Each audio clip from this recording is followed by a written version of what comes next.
Hello दोस्तों, उम्मीद करता हूँ कि आप सभी अच्छे होंगे। दोस्तों आज फिर मैं आपके लिए बहुत इंपॉर्टेंट टॉपिक लेके आया हूँ। वो जो टॉपिक है कि जब भी हम कोई पुराने पीसी के अंदर जो ग्राफिक्स कार्ड लगाना चाहते हैं या फिर मान लीजिए इसके अंदर पहले से ही ग्राफिक्स कार्ड है पर हम उसमें जो एडवांस जो ग्राफिक्स कार्ड लगाना चाहते हैं, मतलब उससे ऊपर का जो ग्राफिक्स कार्ड लगाना चाहते हैं। पर दोस्तों जब भी हम कोई ग्राफिक्स कार्ड लगाते हैं, जब अपने मान लीजिए मदरबोर्ड के अंदर, तो सबसे ज़्यादा दिक्कत ये भी आती है कि वहाँ पे उसके लिए जो पावर रिक्वायरमेंट चाहिए वो हमारी सफिशिएंट है कि नहीं। कई जगह पे दोस्तों क्या होता है कि हम जो पावर रिक्वायरमेंट चाहिए उस ग्राफिक्स कार्ड को मान लीजिए 300 वाट या फिर मान लीजिए 500 वाट, तो वहाँ पे जो हम पावर सप्लाई होती है हमारी, मान लीजिए उससे कम की है, तो वहाँ पे हमारा ग्राफिक्स कार्ड का वो लोड नहीं उठा पाती पावर सप्लाई। तो दोस्तों हमें ये नहीं पता चलता कि हमारे जो सिस्टम में पावर सप्लाई लगी हो कितने वाटेज की है और वो कैसे चेक करें। तो दोस्तों आज की वीडियो में मैं आपको ये बताने वाला हूँ कि आप कैसे पता लगा सकते हैं कि आपके जो सिस्टम में जो पावर सप्लाई लगी है वो कितने वाटेज की है। तो दोस्तों ये सब चीज जानने के लिए आप वीडियो को लास्ट तक देखते रहिए। तो देर न करते हुए शुरुआत करते हैं।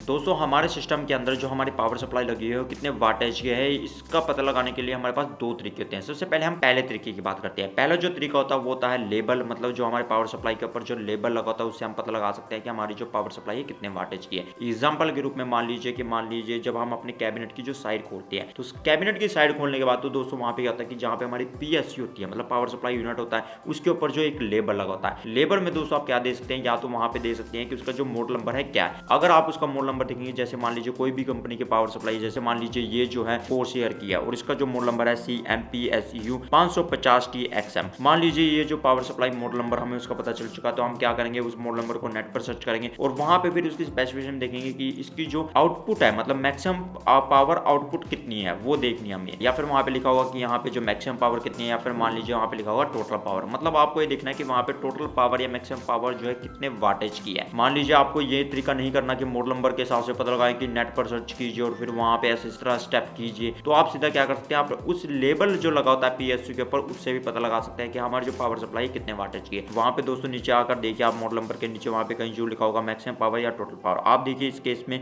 यहाँ पे लिखा हुआ है टोटल पावर और यहाँ पे देखिए यहाँ पे लिखा हुआ है कि 550 वाट, मतलब ये जो पावर सप्लाई है 550 वाट की जो पावर सप्लाई है। मतलब मान लीजिए जो भी ग्राफिक्स कार्ड आपको लगाना चाहते हैं और जिसके लिए रिकमेंडेड पावर सप्लाई है जो मान लीजिए 300 से अबव बताई गई है या मान लीजिए 400 से अबव, वहां पे जो इस पावर सप्लाई का आप बड़े आराम से इस्तेमाल कर सकते हैं। मान लीजिए किसी ग्राफिक्स कार्ड के लिए 600 वाट की पावर सप्लाई बताई गई है, तो वहां पे जो आप इस पावर सप्लाई का इस्तेमाल नहीं कर सकते, तो ये आपको वहां पे देखना जरूरी है। तो दोस्तों इसलिए हमारे वहां पे देखना जरूरी है, क्योंकि जितने भी हमारे ग्राफिक्स कार्ड होते हैं वहां पे इसकी स्पेसिफिकेशन लिखा होता है कि ये जो ग्राफिक्स कार्ड है कितनी इसे रिकमेंडेड पावर सप्लाई चाहिए, जितनी उसे रिकमेंडेड पावर सप्लाई चाहिए उतनी आपको लगानी पड़ती है, ताकि वो जो ग्राफिक्स कार्ड है का लोड जो है पावर सप्लाई ले सके। तो दोस्तों जैसे आप अगला लेबल देखिए, यहाँ पे देखिए जो हमारे पावर सप्लाई के ऊपर लेबल है, यहाँ पे जो इसका मॉडल नंबर है वो है RS500 AMBA-D3। अगर मान लीजिए दोस्तों आप यहाँ पे देखेंगे भी इसका, फिर ऐसे ही कर सकते हैं, या फिर आप इसका जो प्रोडक्ट नंबर है या मॉडल नंबर है उसे नेट पर सर्च कीजिए, उसकी स्पेसिफिकेशन देखिए, या फिर लेबल में यहाँ पे लिखा होगा मैक्सिमम पावर या टोटल पावर, वहां से देख सकते हैं। जैसे यहाँ पे दोस्तों लिखा होगा कि मैक्सिमम पावर इसकी लिखी है 500 वाट, तो दोस्तों यहाँ पे इसका मतलब होगा कि ये जो पावर सप्लाई है 500 वाट की पावर सप्लाई है। ऐसे मान लीजिए कहीं पे भी मान लीजिए मैक्सिमम पावर या टोटल पावर लिखा हुआ, वहां पे मान लीजिए जितना लिखा होगा, जितना भी मान लीजिए 300 वाट या फिर मान लीजिए 400 वाट या मान लीजिए 700 वाट, तो मतलब ये समझिए कि वो जो पावर सप्लाई है इतने वाटेज की है। मतलब ये जो सिंपल मेथड होता है कि आप उस लेवल पे देखिए कि टोटल या मैक्सिमम पावर कितनी लिखी है। और दोस्तों अगला जो हमारा मेथड होता है, मान लीजिए ये तो हो गया हमारी जो भी हमारे कस्टम बिल्ड होते हैं, मतलब हमने खुद से जो पीसी बिल्ड कराया उसमें पावर सप्लाई भी खुद लगाई, पर हमें मान लीजिए हमें नहीं पता कि मान लीजिए हमने शॉपकीपर से बिल्ड करवाया और वहां से हमें नहीं पता कि हमारे जिसके अंदर पावर सप्लाई कौन सी है, तो हम ऐसे पता लगा सकते हैं और वो कितने वाटेज की है, मतलब उसका मॉडल नंबर और जो वाटेज कितनी है। और दोस्तों मान लीजिए दूसरा मेथड क्या होता है, दूसरा मेथड वो होता है दोस्तों कि मान लीजिए हमारा जो कोई पीसी है, पीसी मान लीजिए किसी कंपनी के द्वारा बनाया गया, मान लीजिए डेल द्वारा बनाया गया, HP द्वारा बनाया गया, लेनोवो द्वारा बनाया गया, मतलब कोई सी भी कंपनी का ले लीजिए, मान लीजिए आपको वहाँ पे पीसी बनाया हुआ है। तो दोस्तों वहाँ पे आप कैसे पता लगा सकते हैं, मतलब मान लीजिए कि हम यहाँ पे तो जो हमारे कस्टम बिल्ड होते हैं वहाँ पे तो हमें कैबिनेट की साइड खोलनी पड़ेगी, हम ऐसे नहीं पता लगा सकते, मतलब वहाँ पे हमें लेबल देखना पड़ता है। पर मान लीजिए किसी कंपनी द्वारा बनाया गया,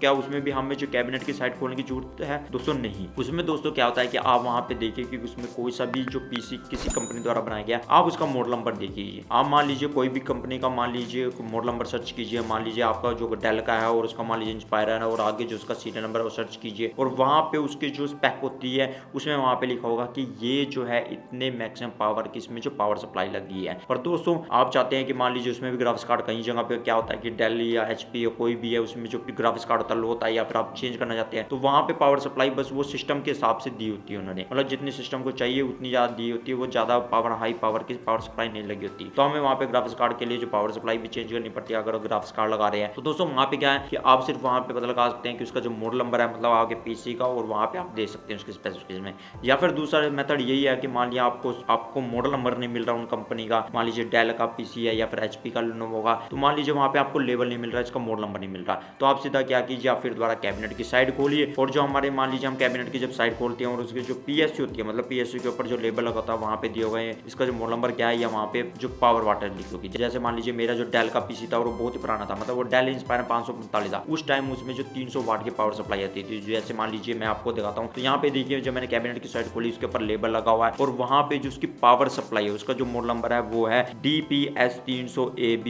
24A और यहाँ पे देखिए कि यहाँ पे लिखा हुआ है कि ये जो मैक्सिमम पावर की है, मतलब यहाँ पे देखिए आप लिखा हुआ है मैक्स पावर 300 वाट, मतलब ये जो मेरी पावर सप्लाई है 300 वाट की पावर सप्लाई है। ऐसे मान लीजिए कोई सी और है, मतलब मान लीजिए डेल की है और जैसे मान लीजिए लेबल है मान लीजिए डेल इनका और यहाँ पे जिसका मॉडल नंबर दिया हुआ है D460AM01, तो मान लीजिए यहाँ पे आप देखिए इस मॉडल नंबर दिया और यहाँ पे देखिए मैक्सिमम पावर कहीं पे जरूर लिखा होगा या फिर टोटल पावर जरूर लिखा होगा। तो यहाँ पे आप देखिए कि यहाँ पे लिखा हुआ देखिए मैक्स पावर 460 वाट, मतलब ये जो पावर सप्लाई है 400 वाट की पावर सप्लाई है। तो दोस्तों ऐसे मान लीजिए कोई भी कंपनी का हुआ तो वहां पे आप पता लगा सकते हैं कि लेबल के थ्रू कि आपकी जो पावर सप्लाई है कितने वाटेज की है। और दोस्तों ये देखना जरूरी इतना क्यों होता है, दोस्तों इसलिए देखना जरूरी होता है कि जितने भी हमारे ग्राफिक्स कार्ड होते हैं वो काफी लोड लेते हैं और वहां पे दिया होता है कि मान लीजिए कोई भी ग्राफिक्स कार्ड आप बाय करते हैं इसके स्पेसिफिकेशन में लिखा होता है कि इसके लिए जो सिस्टम रिक्वायरमेंट पावर चाहिए वो कितने वाटेज की चाहिए। तो मान लीजिए अगर आपको उतनी सिस्टम वाटेज की पावर नहीं होगी आपके कैबिनेट में तो वहां पे आप ग्राफिक्स कार्ड का नहीं लगा सकते क्योंकि वो जो पावर सप्लाई इतना लोड ही नहीं ले पाएगी। या तो आपके पीसी जो पावर सप्लाई होती है वो कट मार जाएगी या फिर क्या होगा कि जो वो मान लीजिए उस पर लोड नहीं उठा पाएगी तो वो आपके कंपोनेंट को खराब कर सकती है। इसी करके वहां पे आपको जरूर देखना चाहिए लेबल से या फिर मान लीजिए आपको मॉडल नंबर से मान लीजिए किसी कंपनी का बना कि